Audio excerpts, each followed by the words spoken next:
Yeah. Are there any limits you just ascribe to divinity? Oh, well, like I said, I don't think there are any limits per se, except for the void.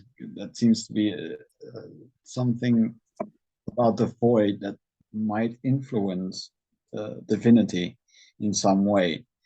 But like that's I don't think there are any limits to divinity. No, there's like the limits are their imagination, and their imagination is limitless. So I know I don't think there is any real limit to this now. Well, the thing that comes naturally is like, first of all, it's like if this was before all this material stuff we're in the midst of, Mm. why, how is it limited on the terms of what's here? That doesn't make sense. And also the idea, if you look at male and female, there's certain superiorities and inferiorities they have in Yeah, comparison to each other in both physical and mental things. And it's like, I in don't that think I'd sense, want to yeah. say that about God. Or No, I wouldn't describe it like that. Material world is different though. It's yeah. Mm, that it's just like it's just another. It's just material is just it doesn't exist. Materials, there's only energy states. They are really high energy states. That's what materials are. Because it even that's what energy mass equivalence means. It's very high energy states. So that's all. It's just bound together uh, with some fields. It's fields. It's only we're looking at quanta now, but quanta isn't the end of it. It's behind it is fields, and that's all that it's energy. And that's all it is. Matter doesn't really matter. Doesn't matter. well, It's not. if you think of terms of emanation and persona and that sort of stuff, what's your favorite attributes of divinity? Dreaming.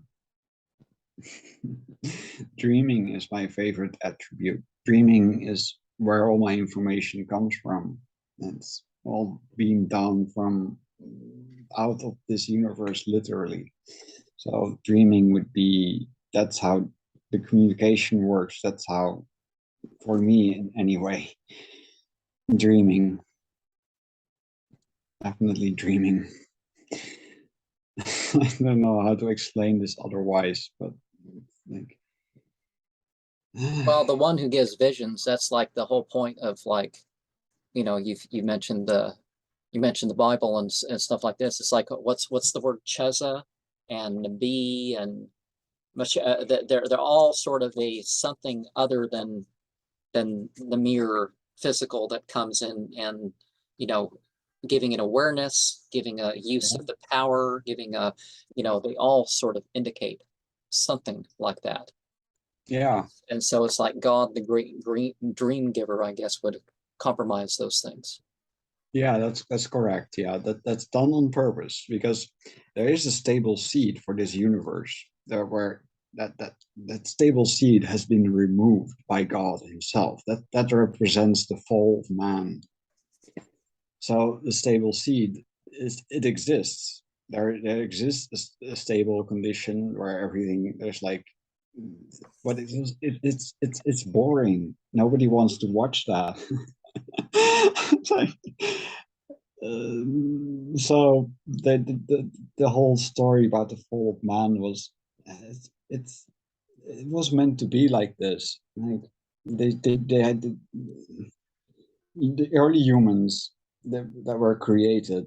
They were almost deities themselves. They, if you look at the numbers, they all grew like really old and they were like demigods, or if you will.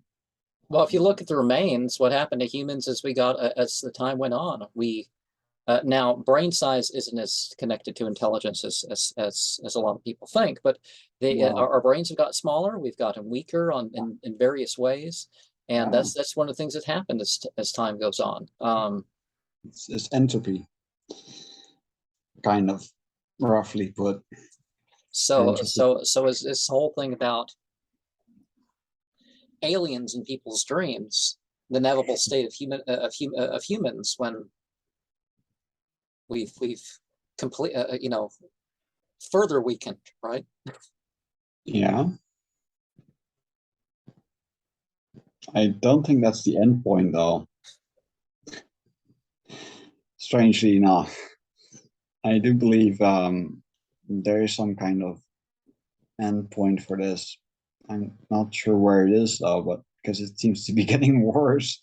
So at one point it will all end, and uh, that's what the Well, end time. I don't think the idea that the idea out there that, well, if you just get it wrong, you reincarnate and come back again. I No, don't no. think that's helping society either, because people are like, well, okay, I'll do it next time.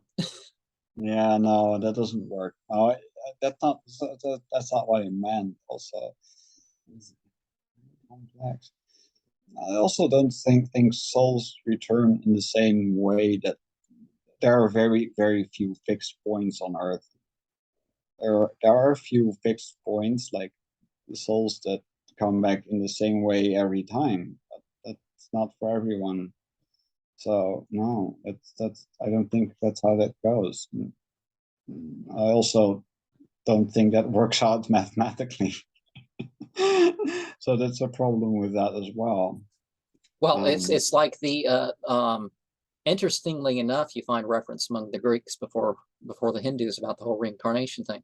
And one of the yeah, things they thought is they looked at bodies and out come the worms and that sort of stuff. But wait, then you're just dividing and remixing and dividing different parts of this, so there is no yeah. actual reincarnation. It's just unless it's like some bit or something like that, Mm-hmm. which is probably with that idea why I'm not sure most Greeks ended up believing that Yeah. at that time, that it was like, because that didn't really make as much sense either. No, it doesn't. So Um, yeah, it's complicated. Oh dear. what do you do in the name of divinity? What do I do in the name of it? Well, I calculate. That's about all I do. I don't really, there's not much else I can do. Like I make calculations, and, they're used. I know that. Well, I love loving is a very big part of me. I, I don't know exactly how I love because it's different from for me than for everybody else. Most people, I mean. So love is a very big part of that as well. Um, mm, but mostly I'm just a calculator, and I Well, one say of the this a things lot. that people often miss about hedonism isn't what people think it is. Neither is Epicureanism, which is a form of hedonism. But yeah, a person uh, basically calculates the cost and the rewards Mm-hmm. of everything. Mm-hmm. And you know, more and more we kind of know this. Okay, probably not me, but isn't that the part? Isn't that the part of high school and college and that sort of age, your teens and your 20s, to kind of figure out most, just because it might not happen to me, if I keep going down this route, it's going to happen to me. You know what I mean? Uh-huh. And so a lot of people, they figure, they're not really regarding consequences, because you have to prepare for the absolute worst that can happen in anything, or absolute good, and kind of hope for the one or the other. But you know that it's on the table. Somebody, somebody just, um, Yeah. someone in the group's going to do some ecstasy and be permanently depressed. not, you know, probably won't happen to any of them, but you know, it's going to happen to somebody. Yeah, So you're you probably don't right. want to give that one a try, or you know,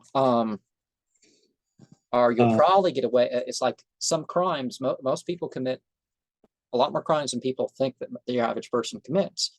But you don't knowingly figure, I probably won't get caught. Most people who do this won't get caught. It's like, well, well, that's true.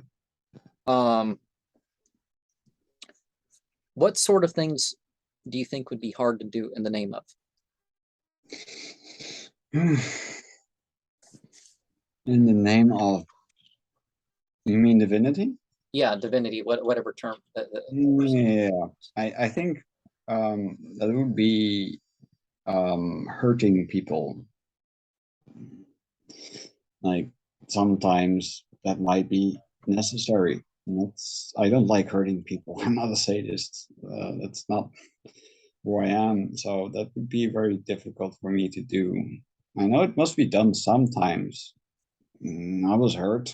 You could argue that it wasn't in the name of divinity, but yeah, it kind of is.